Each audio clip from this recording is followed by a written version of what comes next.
Hello ಎಲ್ರಿಗೂ ನಮಸ್ತೆ. ನಾನಿವತ್ತು ಈವ್ನಿಂಗ್ ಸ್ನ್ಯಾಕ್ಸ್ಗೆ ಸ್ವೀಟ್ ಕಾರ್ನ್ ಮಸಾಲೆನ ಮಾಡ್ಕೊಳ್ತಾ ಇದ್ದೆ. ಸಖತ್ತಾಗಿ ಬಂದಿತ್ತು ಟೇಸ್ಟ್. ನೀವು ಏನಾದರೂ ಟ್ರೈ ಮಾಡಬೇಕಂದ್ರೆ ಈ ವಿಡಿಯೋ ನೋಡ್ಕೊಂಡು ಡೆಫಿನೆಟ್ಲಿ ಒಂದ್ಸಲ ಟ್ರೈ ಮಾಡಿ ನೋಡಿ.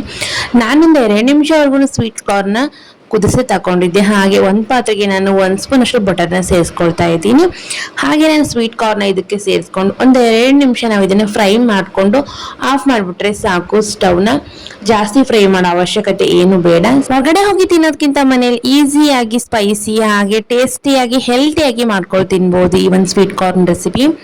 ಹಾಗೆ ಇದಕ್ಕೆ ನಾನು ಚಿಕ್ಕದಾಗಿ ಕಟ್ ಮಾಡ್ಕೊಂಡ ಈರುಳ್ಳಿ, ಟೊಮೊಟೊ ಹಾಗೆ ಸ್ವಲ್ಪನೇ ಲಿಂಬೆಹಣ್ಣಿನ ರಸನ ಸೇರಿಸ್ಕೊಳ್ತಾ ಇದ್ದೀನಿ. ಖಾರಕ್ಕೆ ಸ್ವಲ್ಪನೇ ನಾನು ಅಚ್ಚ ಪುಡಿನ ಸೇರಿಸ್ಕೊಳ್ತಾ ಇದ್ದೀನಿ. ಹಾಗೆ ರುಚಿಗೆ ತಕ್ಕಷ್ಟು ಉಪ್ಪನ್ನ ಸಹ ಸೇರಿಸ್ಕೊಂಡು ಪೂರ್ತಿಯಾಗಿ ನಾವು ಇದನ್ನು ಮಿಕ್ಸ್ ಮಾಡ್ಕೊಳ್ಬೇಕು. ಹಾಗೆ ಸ್ವಲ್ಪ ಪೆಪ್ಪರ್ ಪೌಡರ್ನ ಸೇರಿಸ್ಕೊಳ್ತಾ ಇದ್ದೀನಿ.